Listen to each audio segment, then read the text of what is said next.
CH అగ్రహారంలో 2 ఏళ్ల చిన్నారి ఏమైనట్టు 19 రోజులైనా ఒక్క క్లూ కూడా దొరకపోవడానికి కారణమేంటి? పాప మీద తల్లిదండ్రులు ఆశలు వదులుకోవాల్సిందేనా అంటే దాదాపుగా అవుననే సమాధానం వినిపిస్తోంది. మరోవైపు జ్ఞానేశ్వరి ఆచూకీ కోసం ఏం చేస్తున్నారో స్టేటస్ రిపోర్ట్ ఇవ్వాలని ఏపీ హైకోర్టు ఆదేశించింది.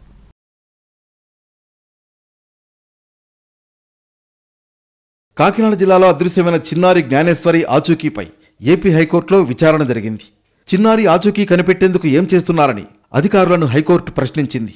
సుప్రీంకోర్టు ఎస్ఓపీని అనుసరించారో లేదో చెప్పాలంటూ రాష్ట్ర ప్రభుత్వాన్ని ఆదేశించింది. పూర్తి వివరాలతో స్టేటస్ రిపోర్ట్ తమ ముందు ఉంచాలని హైకోర్టు సూచించింది. ఈ నెల 6 నుంచి చిన్నారి జ్ఞానేశ్వరి కనిపించకుండా పోయింది. ఆమెతో పాటు వెళ్లిన కుక్క 3 రోజులకు తిరిగొచ్చింది. జీపీఎస్ పెట్టి పాప ఆచూకీ ట్రాక్ చేద్దామని ట్రై చేసినా ఆ తర్వాత 2 రోజులకు ఆ కుక్క చనిపోయింది. దీంతో ఉన్న ఒక్క ఆధారం కూడా లేకుండా పోయింది. పాప కనిపించకుండా పోయి ఇవాటికి 19 రోజులవుతోంది.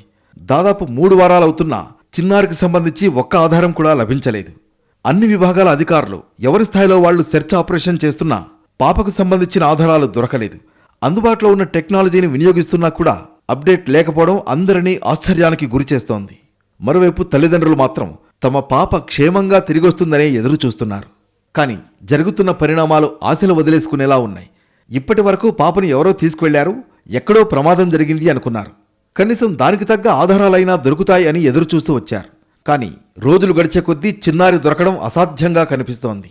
వందలాది మంది అధికారులు నిఘానేత్రాలతో పరిసర ప్రాంతాలను జల్లెడ పట్టినా ప్రయోజనం లేకుండా పోయింది. దాంతో జ్ఞానేశ్వరి ఇక కనిపించదేమో అనుకుంటున్నారు స్థానికులు. మొత్తానికి జ్ఞానేశ్వరి మిస్సింగ్ ఇష్యూ మిస్టరీగా మారింది. ఇన్ని రోజులుగా పాప ఆచూకీ దొరకలేదంటే ఇక దొరకదని అనుకుంటున్నారు స్థానికులు.